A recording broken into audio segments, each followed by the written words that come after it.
Saya Budi Sabda. Perkenalkan, nama saya Aini Nadia. Nama saya Gurian Tamara. Nama saya Faida Takian. Nama saya Rafastu.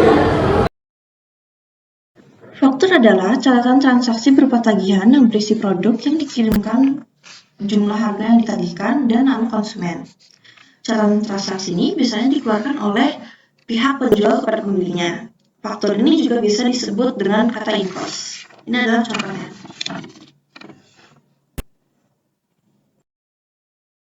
Nota debit merupakan dokumen yang ditujukan untuk memberitahu kreditur bahwa akunnya telah didebit dengan jumlah tertentu.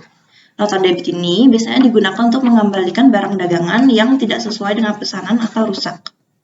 Ini adalah contohnya.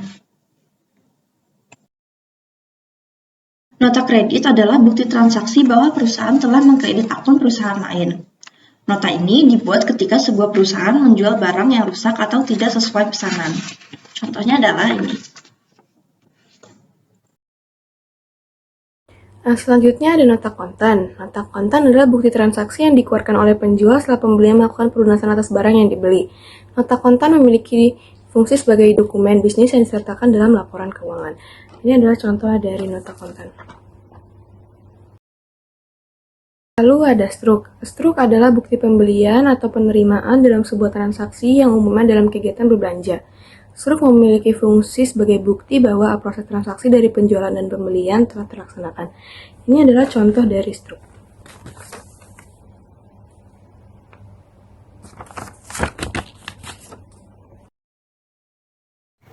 Berikutnya ada kwitansi. Kwitansi adalah bukti transaksi keuangan dalam kegiatan ekonomi berupa selembar kertas dengan materai yang dijamin oleh hukum.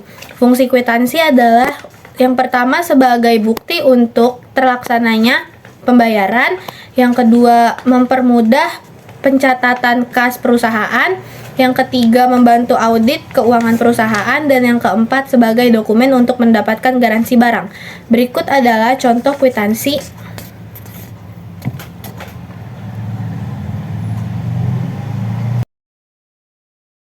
Slip gaji karyawan atau yang sering disebut payslip merupakan sebuah dokumen penting yang dikeluarkan perusahaan. Fungsinya adalah sebagai dokumen pendamping ketika perusahaan membayarkan gaji atau upah karyawan. Di sini saya sudah ada contoh slip gaji karyawannya.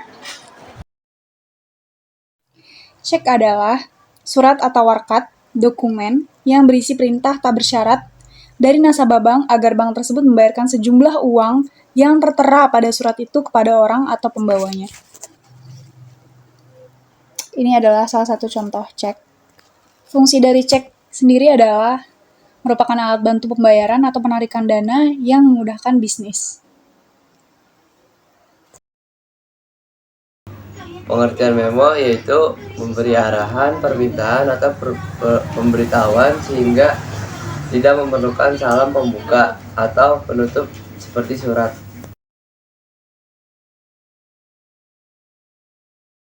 Saya ingin menjelaskan tentang pengertian rekening koran.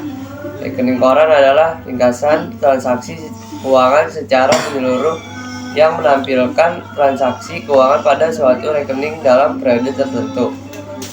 Fungsinya yaitu 1. Menampilkan segala bentuk transaksi yang ada sebagai bukti hukum, sebagai persyaratan mengajukan pinjaman. Terus persyaratan pengajuan visa, ikut lelang, audit keuangan perusahaan. Nah,